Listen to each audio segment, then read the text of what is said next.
Selamat malam keluarga Allah. Selamat malam untuk teman-teman, saudara-saudara yang ada di ruangan ini yang akan ikut ambil bagian dalam pelayanan kebaktian tengah minggu. Selamat beristirahat bagi para sahabat yang malam hari ini sudah tiba dari tempat pekerjaan masing-masing, ataupun juga para sahabat yang mungkin masih dalam perjalanan. Tuhan memberkati dalam perjalanan pulang.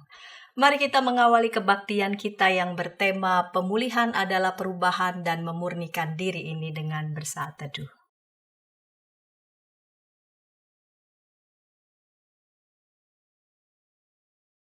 Allah yang kita sembah adalah Allah yang setia, yang memberikan berkat-Nya bagi kita. Mari kita memuji, meninggikan nama Tuhan atas berkat dan kesetiaan-Nya bagi kita dengan memuliakan nama-Nya. Mulia-mulia namanya.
Mari kita berdoa.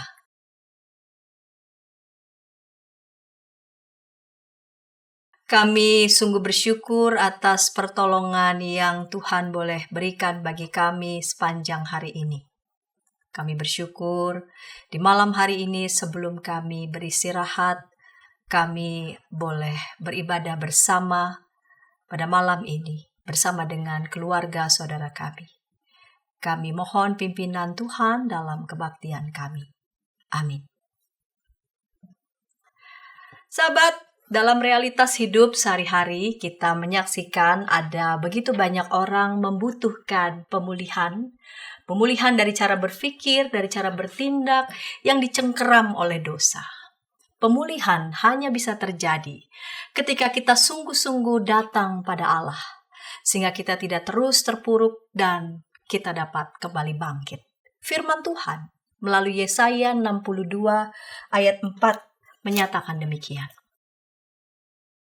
Engkau tidak akan disebut lagi perempuan yang ditinggalkan, dan negerimu tidak akan disebut lagi perempuan terlantar. Tetapi engkau akan dinamai perempuan kesukaanku, dan negerimu perempuan bersuami. Sebab Tuhan suka kepadamu, dan negerimu akan bersuami. Mari kita memuji Tuhan yang tak pernah gagal dalam rancangannya. Mari sujud kepadanya.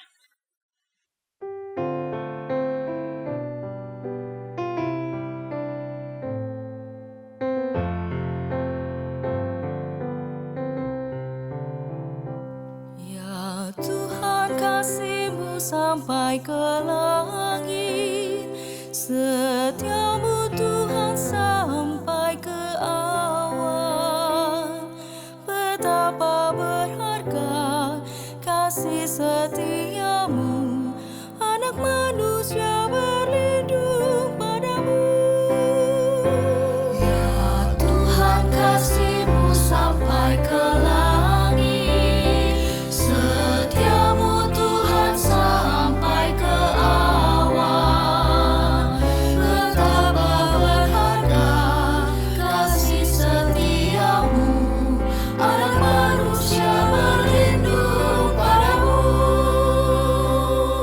Keadilan-Mu bagaikan gunung alang, dan hukum-Mu bagai samudra yang hebat. Manusia dan hewan Engkau selamatkan. Oh, betapa besar kasih-Mu Tuhan. Ya Tuhan, kasih-Mu sampai ke langit, setia-Mu Tuhan sampai ke awan. Betapa berharga kasih setia-Mu, anak manusia berlindung padamu. Mereka kenyang dengan lemak di rumah-Mu, Kau beri minum dari sungai kesenangan-Mu. Sebab pada-Mu ada sumber hayat, dalam terang-Mu kami melihat terang. Ya Tuhan, kasih-Mu sampai ke langit, setia-Mu Tuhan sampai ke awan. Betapa berharga kasih setia-Mu, anak manusia berlindung padamu. Lanjutkanlah kasih setia-Mu ya Tuhan, bagi orang-orang yang mengenal Dikau, dan keadilan-Mu lanjutkan ya Tuhan kepada orang yang tulus hatinya.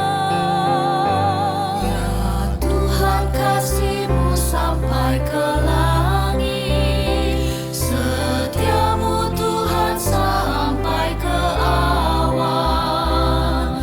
Betapa berharga kasih setia-Mu, anak manusia berlindung padamu.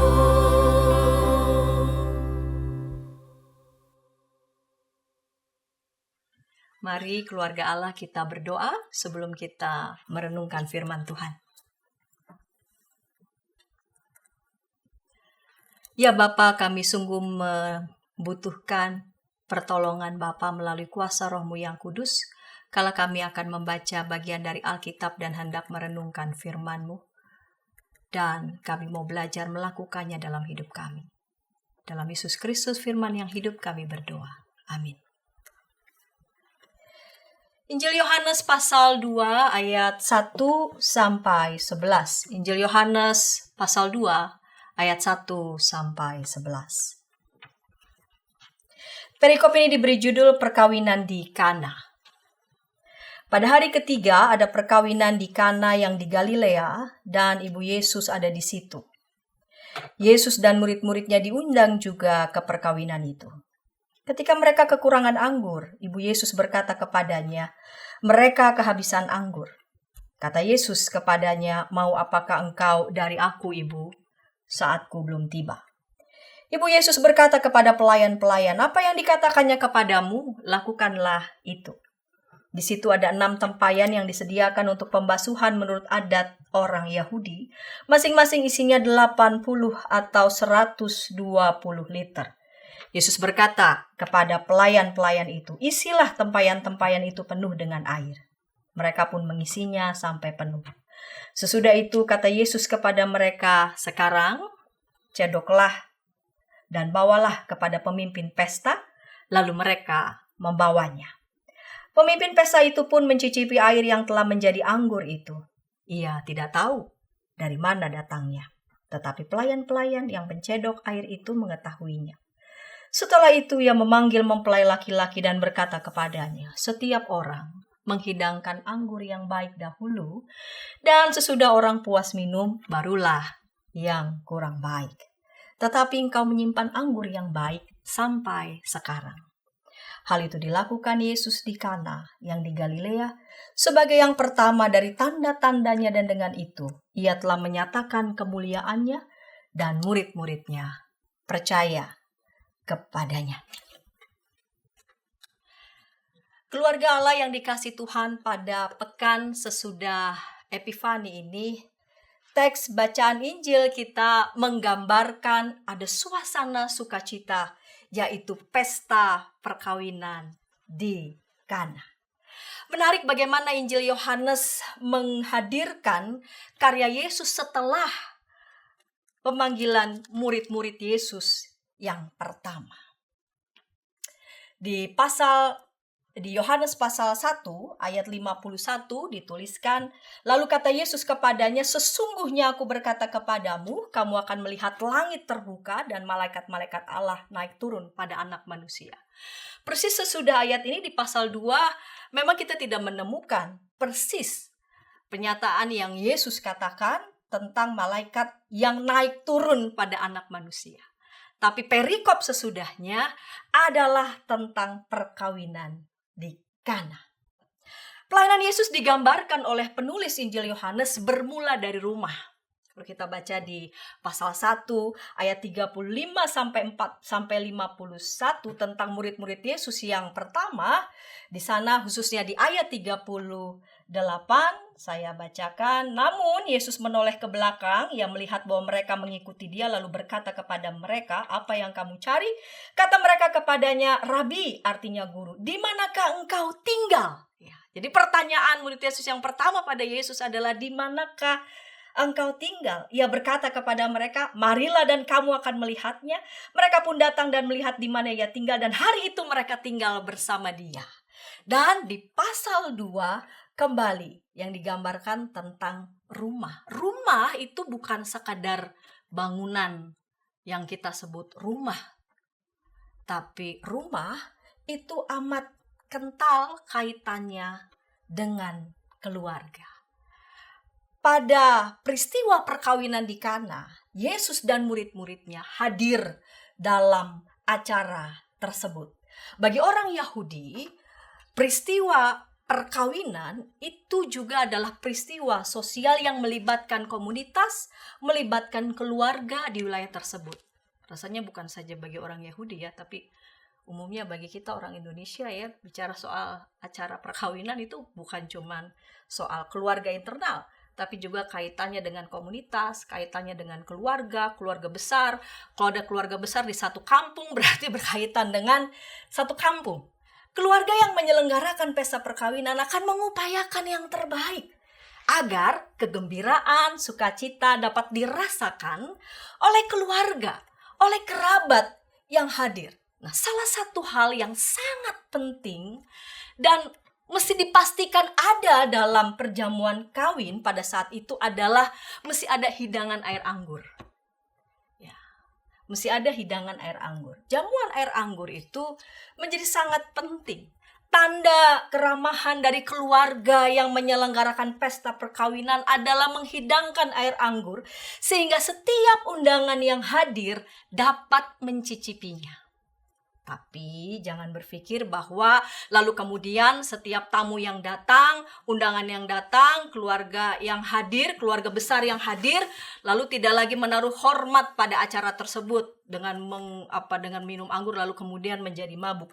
Keluarga besar ataupun tamu yang hadir harus memastikan agar ketika mereka meminumnya, mereka juga harus menjaga kehormatan mereka dan juga terlebih lagi menjaga kehormatan keluarga penyelenggara pesta.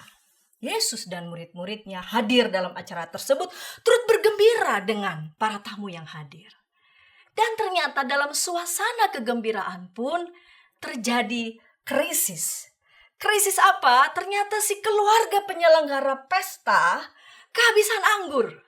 Jadi dalam suasana sukacita gembira juga bisa saja terjadi krisis-krisis. Krisisnya krisis banget karena ternyata air anggur yang penting ini nggak ada. Mereka telah kehabisan anggur. Itu yang bisa membuat keluarga malu kalau keluarga penyelenggara pesta tidak dapat menyajikan hidangan anggur ini kepada tamu yang hadir. Maria ada dalam situasi krisis itu cepat tanggap. Ya, jadi biasanya kan tiap keluarga itu selalu ada yang cepat tanggap. Memastikan kalau penganan yang ada itu mesti ada persis dan semua tamu itu mesti mendapatkannya. Jangan sampai ada yang enggak mendapatkan makanan. Dalam hal ini yang utama salah satunya adalah air anggur. Respon Yesus ketika dia tahu Maria mau minta sesuatu, "Mau apakah engkau dari aku, Ibu? Saatku belum tiba." Ya. Namun bagaimana respon Maria? Ini yang menarik. Ibu Yesus berkata kepada pelayan-pelayan, "Apa yang dikatakannya kepadamu? Lakukanlah itu." Ya. Jadi kalau kita belajar dari Yesus, Yesus mengatakan, "Mau apakah engkau dari aku, Ibu?" Kita belajar bahwa pun ketika kita menginginkan sesuatu dari Tuhan, Tuhan tidak serta-merta langsung secara reaktif memenuhi apa yang kita mau, apa yang kita ingin saat itu juga, kudu hari itu juga. Dan bagaimana Maria merespon pernyataan Yesus? Maria mengatakan kepada para pelayan, "Apa yang dikatakannya kepadamu, lakukanlah itu." Hal kedua yang kita perlu catat, yang kita teladani dari Maria adalah percaya betul dalam situasi krisis. Yesus bertindak sesuai dengan caranya dan pada waktunya. Dan Maria menyerahkan sepenuhnya pada Yesus. Tindakan Yesus, tindakan Maria yang percaya sungguh pada penyelenggaraan ilahi dan ternyata sungguh-sungguh dibuktikan. Yesus bertindak tepat pada waktunya. Yang mengatakan pada ayat 6 dan ayat 7, di situ ada 6 tempayan yang disediakan untuk pembasuhan menurut adat orang Yahudi. Masing-masing isinya 80 atau 120 liter. Yesus berkata kepada pelayan-pelayan itu, "Isilah tempayan-tempayan itu penuh dengan air." Mereka pun mengisinya sampai penuh. Ini penulis Injil Yohanes menyajikan data 6 tempayan. Ini bukan sekadar data. Ya, penulis Injil Yohanes nggak sekedar bilang ada 6 tempayan, ya udah ada 6 gitu. Tapi dari data yang kesannya sederhana ini, ada makna yang ingin penulis Injil Yohanes hadirkan. 6 tempayan itu melambangkan ketentuan hukum Taurat. Sebab 6 tempayan itu memang semula memang digunakan sebagai tempat pembasuhan kaki. Sekarang 6 tempayan tempat pembasuhan kaki itu akan digunakan sebagai tempat minum. Ya, jadi 6 tempayan itu melambangkan ketentuan hukum Taurat ya, yang mereka lakukan. Ya, jadi para tamu itu akan membasuh kaki mereka dan 6 tempayan itu berfungsi dari awal untuk membasuh kaki. Namun kita akan melihat bagaimana justru 6 tempayan yang semula mau dijadikan sebagai tempat untuk membasuh kaki justru menjadi tempat minum. Kristus datang justru mengisi secara penuh ketentuan hukum Taurat yang tidak sempurna. Kristus justru mengubah ketidaksempurnaan ketentuan hukum Taurat itu menjadi kesempurnaan anugerah yang melimpah ruah. Kita belajar di sini, tanpa Kristus, semua ketentuan hukum agama akan menjadi sia-sia. Sebab apa? Sebab semua hukum-hukum tersebut tidak mampu untuk memberikan kehidupan. Keluarga Allah, sahabat terkasih dimanapun berada, ada banyak orang Kristen hidupnya juga mengalami kekosongan seperti 6 tempayan itu. Dalam kekosongan berupaya untuk mencari jalan pemulihan dengan berbagai cara, bersandar pada kekuatannya sendiri. Dan semakin pakai cara menurut kekuatannya sendiri, yang tadinya ingin pulih, yang tadinya ingin penuh, justru makin diseret pada kekosongan. Justru bukan masuk pada pemulihan. Tempayan rohani kita justru tetap kosong. Kecenderungan manusia memilih jalan memenuhi kekosongan rasa haus dalam dirinya dengan mencari kenikmatan, entah itu keserakahan, justru menyeret manusia bukan pada kehidupan melainkan pada kebinasaan. Kekosongan diri kita justru hanya bisa diisi oleh Kristus. Kristuslah sang pemulih itu. Di dalam Kristus kita dimampukan untuk dapat melewati masa krisis, digantikan. Jadi krisis itu digantikan dengan sukacita keselamatan yang Allah beri. Dan anugerah itu berlimpah. Bayangkan anggur itu ada berapa di situ ya? 80 atau 120 liter. Ya. Dan ketika dibawa pada pemimpin pesta itu pun mencicipi air yang telah menjadi anggur. Dia tidak tahu dari mana datangnya. Tapi pelayan-pelayan yang mencedok itu mengetahui. Setelah itu ia memanggil mempelai laki-laki dan berkata kepada setiap orang menghidangkan anggur yang baik dahulu. Dan sesudah orang puas minum barulah yang kurang baik. Tetapi engkau menyimpan anggur yang baik itu sampai sekarang melimpah ruah. Anugerah yang Allah berikan itu berlimpah ruah. Kehadiran Kristus bukan sekadar mengatasi kekurangan air anggur. Pemimpin pesta mencicipi air anggur dari tempayan itu. Air itu sungguh-sungguh berubah jadi anggur, bukan jus anggur, bukan, atau rasanya mirip-mirip anggur, bukan. Tapi sungguh-sungguh total berubah menjadi anggur. Dengan mengatakan bahwa setiap orang menghidangkan anggur yang baik dahulu dan sesudah orang puas minum, barulah yang kurang baik. Tetapi engkau menyimpan anggur yang baik itu sampai sekarang. Melalui Injil Yohanes kepada kita disampaikan bahwa keselamatan dalam Kristus ditandai oleh keberlimpahan. Keberlimpahan secara kualitatif. Anugerah menjadi sangat berlimpah. Anugerahnya telah menempatkan manusia begitu mulia. Hidup manusia itu ditempatkan menjadi berkualitas. Karena itu setiap saya, saudara yang hadir pada saat ini dan juga yang ada di rumah. Atau mungkin juga ada di jalan. Masih dalam perjalanan. Kita ditempatkan menjadi manusia yang berkualitas. Karena itu setiap orang yang telah menerima anugerah keselamatan dari Yesus Kristus menunjukkan pembaruan hidup. Pembaruan hidup yang terus diupayakan, pembaruan hidup yang terus diperjuangkan dalam setiap proses. Kehidupan umat Israel sebagaimana yang disaksikan oleh Yesaya pasal 62 pun terpuruk. Allah menghukum mereka, menyerahkan mereka dalam pembuangan di Babel. Hidup mereka pun ibarat dalam tempayan yang kosong. Namun Allah adalah kasih. Allah kembali berkenan menyelamatkan umatnya. Pasal 62 ayat 1. Demi Sion aku tidak akan diam, dan demi Yerusalem aku tidak akan tinggal tenang, sampai kebenarannya bersinar seperti cahaya, dan keselamatannya menyala seperti suluh. Bangsa-bangsa akan melihat kebenaranmu, dan semua raja akan melihat kemuliaanmu. Orang akan menyebut engkau dengan nama baru yang akan ditentukan oleh Tuhan sendiri. Dalam hidup kita bisa saja mengalami berbagai krisis. Kita bisa saja mengalami jenuh, bosan merasa mengerjakan itu-itu saja, ketemu hal yang itu-itu lagi, ketemu perdebatan yang itu-itu lagi. Dan dalam kesemuanya kita bisa saja merasa jenuh. Kita bisa saja merasa kita dikelilingi banyak orang, dikelilingi juga dengan orang-orang yang mengasihi kita. Dan karena itu mungkin kita merasa bahwa orang-orang yang penting dalam hidup kita itu bergantung pada kita, dan pada satu titik kita merasa kita tidak selalu mampu untuk memenuhi harapan mereka. Dan di titik itu mungkin saja kita merasa malu. Namun dalam semua situasi pergolakan yang seperti itu, Kristus ada. Dia bertindak seperti yang tadi Maria katakan kepada para pelayan. Apa yang dikatakannya kepadamu?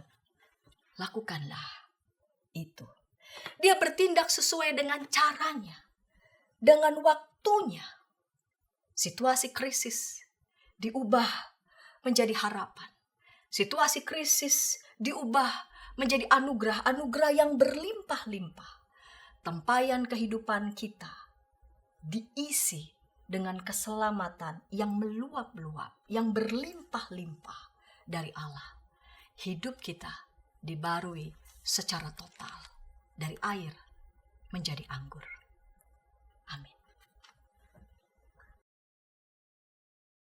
Bila di antara anggota keluarga Allah yang ingin didoakan, mari menghubungi kami di nomor 0812 8188 9191. Tim doa kami akan mendoakan saudara. Mari berdoa. Dalam hidup kami pun, dalam kegembiraan-kegembiraan yang kami alami, kami bisa saja mengalami krisis-krisis, bahkan juga mengalami kejenuhan ataupun kekosongan.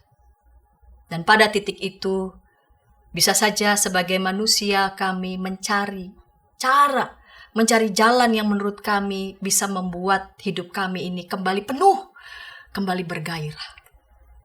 Namun semua cara yang kami pakai, ketika cara itu kami lakukan seturut dengan diri kami, kemauan kami, justru menyeret kami pada kehidupan yang makin kosong. Melalui firman-Mu kami diajak untuk datang kepada Tuhan, agar kiranya tempayan hidup rohani kami ini diisi oleh Allah sendiri.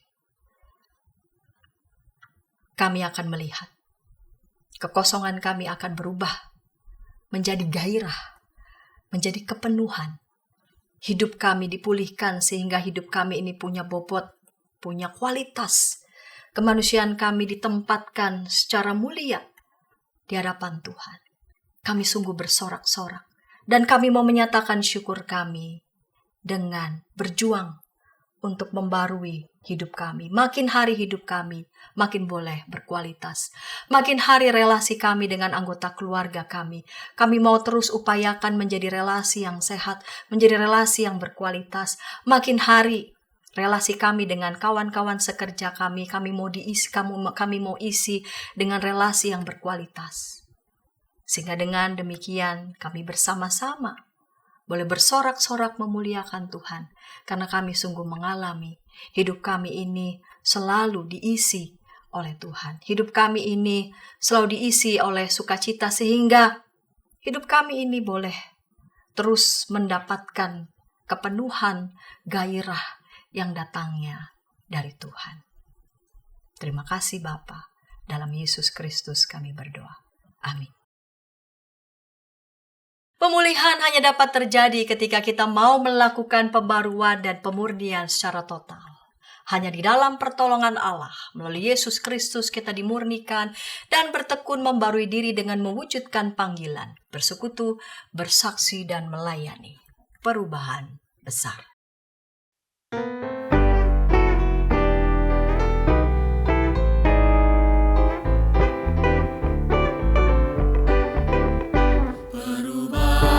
Besar di kehidupanku sejak Yesus di hatiku, di jiwaku bersinar terang yang cerlah sejak Yesus di hatiku.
Marilah kita menerima berkat Tuhan.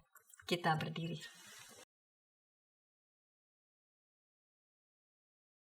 Anugerah Tuhan kita Yesus Kristus, belas kasih Allah Bapa, dan persekutuan di dalam Roh-Nya yang kudus menyertai kita sekalian. Amin.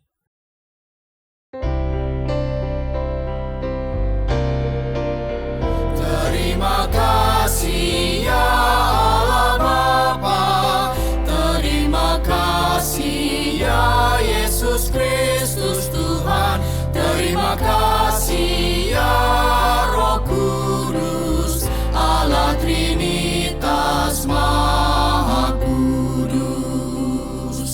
Amin.